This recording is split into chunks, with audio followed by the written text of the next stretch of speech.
Monsieur le Président, cher Pierre Simon, Madame la Directrice Générale, Mesdames et Messieurs les parlementaires, Mesdames et Messieurs les élus, Mesdames et Messieurs, nous avons vécu ces dernières semaines un moment extraordinaire de notre histoire.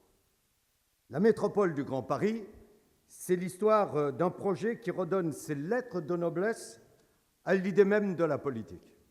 Après des années d'hésitation, de tergiversation, de négociation, de réflexion et même de proposition, la métropole est en marche. Elle est une réalité inscrite dans le marbre de la loi de la République. Puisque vous m'en donnez l'occasion, je voudrais vous raconter l'histoire de cette révolution comme je l'ai vécue. Et ça permettra, Monsieur le Président Simon, à faire comprendre à certains esprits chagrins pourquoi je suis très heureux d'être ici pour vous tenir ces propos ce matin. La métropole du Grand Paris, c'est l'histoire rocambolesque d'abord d'un coup de théâtre parlementaire. Le Sénat, aux prémices de l'été 2013, renvoie aux députés une page blanche sur le Grand Paris. C'est alors qu'une poignée de parlementaires s'empare de l'occasion pour organiser un véritable Big Bang territorial. L'histoire saura retenir leur nom, mais permettez-moi de leur rendre hommage. Alexis Bachelet, Carlos da Silva, Jean-Marie Le Guen. Il s'agit là d'un Big Bang éminemment politique dont nous ne mesurons pas encore, croyez-moi, tous les impacts sociaux, économiques et environnementaux.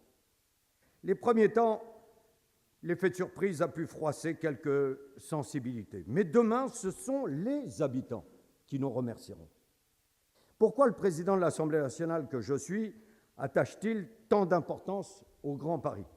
Le Grand Paris, c'est sans doute l'un des plus grands projets du siècle pour la France.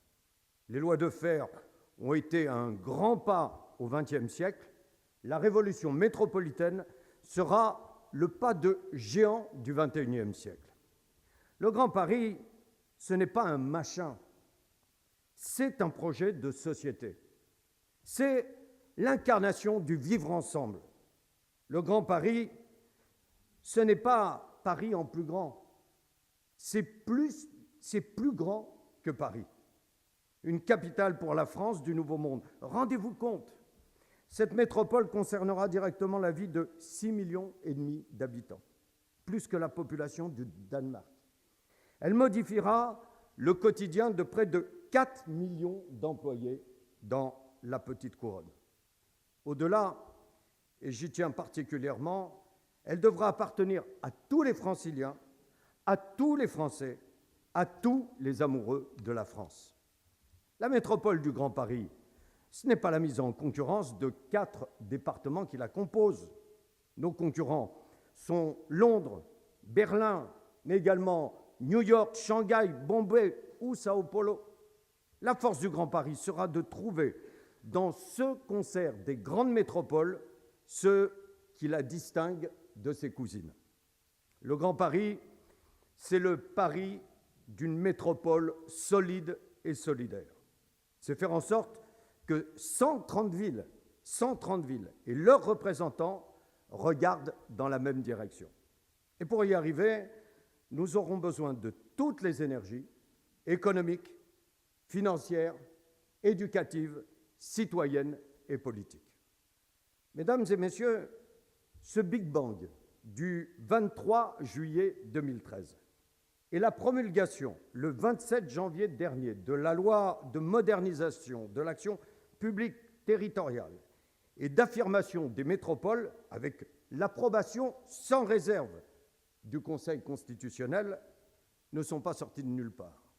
Ces dernières années, des initiatives ont été prises pour améliorer la coordination des politiques publiques au cœur de la région capitale et je salue, à un moment où, en tant que maire de Paris, il nous tire sa révérence, je salue le courage de Bertrand Delanoë, qui a été le premier à tendre la main pour relever ce défi de la coopération métropolitaine et en finir avec ce cordon étanche que constituait quelquefois le périphérique.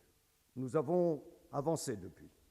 En 2012, alors que je présidais aux destinées du département de la Seine-Saint-Denis, j'ai proposé la fusion des départements de Petite Couronne. À l'époque, personne n'a voulu me suivre. Comme Philippe Dallier, sénateur UMP, avant moi, et je voudrais saluer ici la clairvoyance qu'il a eue à l'époque. On m'a pris pour un original. Mais une première pierre était posée. Le compromis de 2011 entre le président Jean-Paul Luchon et le gouvernement de Nicolas Sarkozy sur le réseau de métro et la démonstration que les oppositions peuvent s'effacer quand les hommes et les femmes politiques prennent le temps de s'écouter. Quand il s'est agi de monter dans le train du Grand Paris, tous les élus ont saisi leur chance et la rame que leur tendait et que leur ouvrait mon ami Maurice Leroy, à l'époque ministre de la Ville. Certains, cependant, avaient manqué d'anticipation. À l'inverse du Val-de-Marne, où le travail des élus réunis autour de Christian Favier avait 10 ans d'avance sur nous tous, quand je suis arrivé à la tête du département de la Seine-Saint-Denis, il était le grand oublié du Grand Paris en termes de transport. Mais voyez comme en quelques années, ce département est passé de territoire évité à territoire irrigué, de terre en friche en terre d'avenir. Aujourd'hui, ces habitants, ces terrains, ces projets sont au cœur des enjeux du Grand Paris. Combien d'entreprises font aujourd'hui le pari de la Seine-Saint-Denis? Et demain, ce ne sont pas moins de 3 nouvelles lignes de métro qui la desserviront. Un mot enfin sur la région. La solidarité, aussi cruciale soit-elle en Petite Couronne, ne peut pas s'arrêter à la frontière de la métropole. Demain, nous devrons construire un dialogue fécond avec les grands territoires de la deuxième couronne et avec la région, notamment sur la question du développement économique. Et pour ceux qui s'intéressent à l'histoire des propositions, je vous renvoie à un papier que j'avais commis dans le Figaro il y a 3 ou 4 ans, où j'évoquais la région des cathédrales, le périmètre des cathédrales, parce que la région devra se dépasser aussi pour avoir un lien avec les autres régions que je détermine en périmètre des cathédrales. Au-delà des clivages politiques, je suis persuadé que le Grand Paris mérite l'union métropolitaine. La gauche, la droite et le centre doivent pouvoir se rassembler pour faire métropole commune. La métropole capitale ne survivra que dans l'unité. Une unité de projets et de valeurs qui permettent à la France de tenir son rang dans l'économie mondialisée. Une unité qui ne gomme pas la diversité, qui met en lumière ce qui enrichit ce territoire, des habitants de toutes les couleurs, de toutes les origines, des entreprises de toutes les tailles, des formations pour tous les métiers, des élus de toutes les sensibilités. Mais rappelons-nous, le premier engagement de la métropole du Grand Paris, c'est de loger tous ses enfants. La métropole fait le pari que la qualité du cadre de vie est un gage de compétitivité. La métropole du Grand Paris devra construire demain, compte tenu des objectifs qui sont fixés, par la droite et par la gauche, 70 000 logements en région Île-de-France, cela donne 37 000 logements pour la métropole du Grand Paris. C'est-à-dire que nous allons devoir passer, notamment en termes de logement social, de 24% aujourd'hui à 32% en 2030, et cela mérite que l'on y réfléchisse. Le Grand Paris, c'est partir à la conquête du foncier pour éviter que le marché ne déménage les habitants.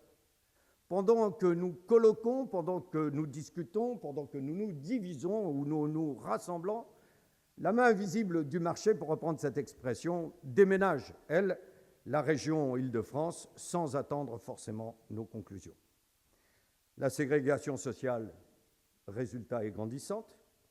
Les plus riches, dans le musée à ciel ouvert que sont certains arrondissements les plus cossus de Paris, de l'autre côté du périphérique, les plus humbles dans des cités construites dans les années 60, et encore plus loin, chasser les classes moyennes qui n'ont accès ni au logement social, ni à la propriété et ne peuvent s'offrir les loyers du privé. Si nous n'agissons pas, c'est le message social du Grand Paris qui est menacé. La requalification urbaine et la création architecturale seront ses bras armés et l'aide de l'État, comme l'a proposé la ministre Cécile Duflot, que vous écouterez dans la journée, ne sera pas un luxe. Désenclavement des quartiers populaires, à bord des gares, 73 gares dans le projet du réseau Express, reconversion des forts, aménagement des friches industrielles sont autant de projets que la métropole aura à conduire et autant d'emplois qu'elle pourra générer. Mais, je vous le dis, si nous voulons tenir nos engagements, il nous faudra innover aussi en matière de procédure. Les habitants de la métropole sont vos salariés, vos usagers, vos agents publics, et leur difficulté à se loger aujourd'hui est un frein à la productivité de bon nombre d'entreprises et à leur développement. Mesdames et messieurs, vous êtes les partenaires incontestables du Grand Paris. Cette journée, vous l'avez sous-titrée « Innover pour réussir ». Je ne saurais vous dire à quel point cette formule me réjouit. Nous avons l'obligation, collectivement, d'innover et de réussir. Parce que je ne crois pas que notre pays traverse simplement une crise. Nous sommes d'ores et déjà rentrés dans un nouveau monde. Et pour que chacun de nos compatriotes, chacune de nos entreprises y trouve sa place, nous n'avons pas d'autre choix que de creuser nos différences en développant l'innovation. Innover, c'est le moyen de faire renaître la fierté nationale. C'est la condition du retour à la confiance et donc de la croissance et de l'emploi. Avec la loi Métropole, les élus se sont montrés capables d'innover, mais sans les entreprises, ils ne peuvent pas passer de la parole aux actes. Car le Grand Paris, avec votre aide, doit aider la France à réussir les 3 transitions que nous impose le nouveau monde dans lequel nous sommes entrés: la transition écologique, la transition numérique et la transition économique. La transition écologique d'abord. Entrer dans le nouveau monde, c'est imposer à notre modèle de développement de mieux respecter l'environnement que nous léguerons à nos enfants. La transition écologique, c'est de l'innovation. Nouveaux modes de déplacement, nouvelles façons d'habiter, de travailler, de consommer. Dans le Grand Paris, déjà, nous innovons sur les modes de transport partagé et bientôt, nous disposerons du métro le plus moderne du monde pour irriguer les territoires. Profitons-en. Profitons-en pour faire du Grand Paris le grand démonstrateur de la transition énergétique. Mobilité bas carbone, rénovation thermique des bâtiments, nouvelles énergies. Déjà, plusieurs de nos pôles de compétitivité sont engagés dans ce chantier. Je pense bien entendu à Moveo ou Advanced City. La transition numérique ensuite. Entrer dans le nouveau monde, c'est percevoir les transformations radicales de nos modes de vie qu'engendreront dans les prochaines années les nouvelles technologies de l'information et de la communication. C'est apprendre dès à présent à les utiliser dans nos entreprises, dans nos collectivités, pour mieux dialoguer avec nos clients, nos usagers, nos administrés. Nous sommes capables dès maintenant de bâtir un véritable cluster des industries créatives et du numérique qui pourrait nous hisser au rang de première métropole numérique d'Europe. Dans quelques heures, juste après vous avoir quitté, je serai à Saint-Denis pour visiter et inaugurer le nouveau siège de SFR. J'aurai l'occasion de faire valoir les atouts du Grand Paris en matière d'industrie numérique. La transition économique, enfin, entrer dans le nouveau monde, c'est inscrire nos entreprises dans l'économie mondialisée en déployant l'emploi en France. Les entreprises sont un bien commun qu'il faut préserver. Et c'est le sens du pacte de responsabilité proposé par le président de la République. Et j'espère que nous irons au bout de cet accord gagnant-gagnant pour assumer ce côté bien commun de nos entreprises. La transition économique, c'est préserver notre modèle social tout en rétablissant la confiance dans nos entreprises. C'est affirmer des choix stratégiques de filière pour accompagner et expérimenter l'innovation technologique au travers d'appels à projets et d'incitations financières. C'est finalement savoir miser sur tous nos atouts. Des atouts, le Grand Paris en a beaucoup. Des universités, des grandes écoles parmi les meilleures du monde, les sièges de grandes multinationales, des banques solides, un patrimoine culturel remarquable, les meilleures foires et salons, et je sais qu'en disant cela ici, je sais l'oreille attentive que j'obtiendrai, un tissu de PME et TPE très dynamique. Ce potentiel, nous avons le devoir de le valoriser pour mieux donner à voir au monde notre volonté d'en être. Ce potentiel, nous devons aussi l'offrir aux jeunes du Grand Paris et aux moins jeunes dans leur recherche d'emploi, de formation, de parcours professionnel. Le Grand Paris sera notre vitrine. Et pourquoi pas organiser un grand événement mondial comme les Jeux Olympiques ou l'Exposition universelle pour s'offrir une visibilité encore plus grande. Le Comité national olympique français y réfléchit. Il a mis en place plusieurs groupes de travail pour savoir s'il retire ou non un dossier de candidature pour les futurs Jeux olympiques. Et je dois vous dire que j'attends avec impatience leurs conclusions de ces travaux. Imaginez ce que représenterait 100 ans après, en 2024, les Jeux olympiques sur la métropole du Grand Paris. Un tel événement suscite l'adhésion et pourrait nous aider à fédérer les énergies du Grand Paris et accélérer la réalisation d'un certain nombre de projets sur lesquels je suis intervenu. Mesdames et messieurs, j'en termine. Le Grand Paris, c'est un projet de génération. Nous construisons pour 100 ans et d'ici 20 ans, nous aurons radicalement transformé ce territoire.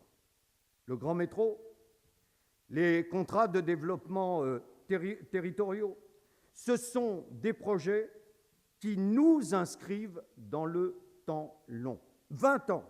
Et imaginons l'accélérateur que pourraient représenter les Jeux olympiques, mais j'ai déjà dit ce que je pensais sur ce dossier. C'est notre responsabilité politique aujourd'hui de les mettre au service des générations futures. C'est pourquoi nous devons innover pour réussir, car je n'en doute pas, nous allons réussir compte tenu de l'importance économique, sociale, environnementale, sociétale que représente ce projet.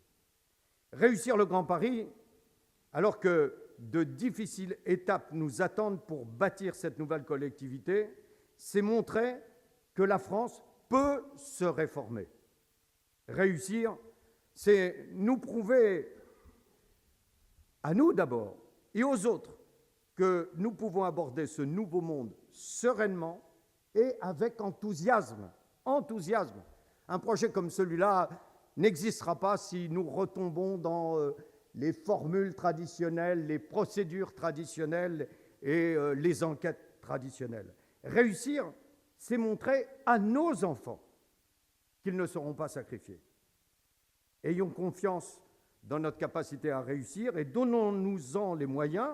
C'est en tous les cas ce que je nous souhaite pour les villes de la métropole, pour le Grand Paris et pour la France et pour toutes les femmes et les hommes qui y vivent.